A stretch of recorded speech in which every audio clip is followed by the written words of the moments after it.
झाली आहे प्रशासनाकडून। आपल्या महाराष्ट्राचे कुलदैवत छत्रपती शिवाजी महाराज यांच्या जयंतीनिमित्त म्हणजे हा एक सगळ्यात महत्त्वाचा सोहळा आहे आणि छत्रपती संभाजीनगरमध्ये हा सोहळा अत्यंत उत्साहाने मोठ्या प्रमाणावर या ठिकाणी साजरा होतो।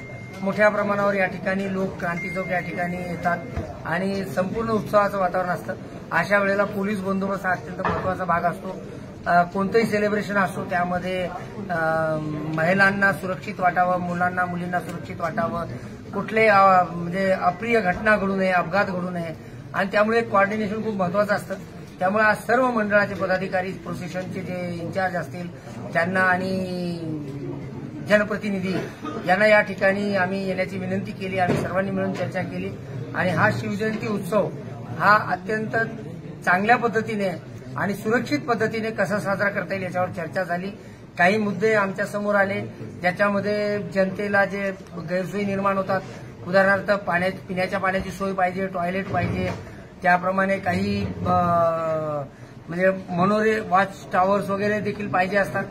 तर त्याच्यासाठी काय आवश्यक करता येईल त्या पद्धतीने आम्ही या ठिकाणी आज निर्णय घेतलेले आहे आणि आम्हाला खात्री आहे की यावर्षीचा जो शिवजयंती उत्सव आहे तो सगळीकडे आनंदाने, उत्साहाने आणि सुरक्षित वातावरणात पार पडेल। सर, नेहमीच्या शिवजयंतीमध्ये आणि याच्यामध्ये कायद्यामध्ये किंवा सुरक्षिततेमध्ये काही बदल करण्यात आलेला आहे का आपल्या? सुरक्षिततेमध्ये बदल म्हणण्यापेक्षा जसं टेक्नॉलॉजीचा वापर आहे तो वर्षानुवर्ष आम्ही वाढवतो, यावर्षी देखील वाढवला आहे। यावर्षी आम्ही ड्रोन पॅट्रोलिंग देखील ठेवणार आहे। त्याचप्रमाणे स्मार्ट सिटीच्या माध्यमातून आमच्याकडे 750 कॅमेरे शहरामध्ये आहेत, त्याच्यामध्ये आमचं व्हर्च्युअल पॅट्रोलिंग नेहमी सुरूच असतं।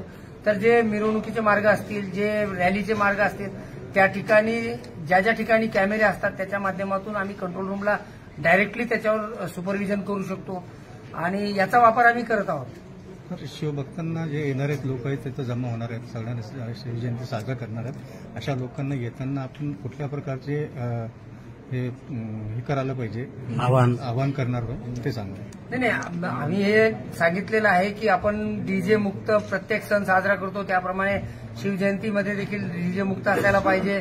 झांज पथक असतील, आपले जे पारंपरिक नृत्य आहे, लेझिम असेल, रेझिमचा खेळ असेल, हे या सर्वांना थोडंसं प्रोत्साहन दिलं पाहिजे असं मी विनंती केली आहे। आपण आता छत्रपती संभाजीनगरचे जर रहिवासी असणारे थोडा कावेकार आहे। आता आमदार साहेब बोलता बोलले हे बेधडक आणि कडक कारवाई करून सनी हे आता छावणीची लोक तर आपल्याला भेटायला येत आहे 3 वाजता, मुकुंदवाडी वगैरेची भेटायला येत आहे। हे जरा डॅशिंग काम करून सनी आपले नावलौकिक तर करावी अशी अपेक्षा आमची सर। नाही, पण आपल्याला असं का वाटतं की आम्ही कारवाई करत नाहीये? मागच्या 2 महिन्यामध्ये ज्या रेड झालेल्या या ठिकाणी जो सेक्स स्कॅन्डल ओपन केलेला आहे, त्याचप्रमाणे बटनच्या विरुद्ध कारवाई आमच्या डीसीपींनी मोठ्या प्रमाणावर केलेली आहे, दारूच्या विरुद्ध कारवाई केलेली आहे। त्यामुळे ती कारवाई आतापर्यंत होत नव्हती, आता धडक कारवाई करावी हे जरा मला पटणारी गोष्ट नाहीये। सर, आता मुकुंदवाडी आणि याच्या संदर्भात जंजाळ साहेब येऊन गेले, पुन्हा आता भावसिंगपुराचे संदर्भात आता लोक भेटायला येत आहे। नाही, ठीक आहे ना, कुठे ज्या ठिकाणी जर कुणाला अडचणी असतील आणि अवैध धंदा कुठे सुरू असेल तर आम्ही त्याच्याबद्दल त्याला काही थारा देणार नाही।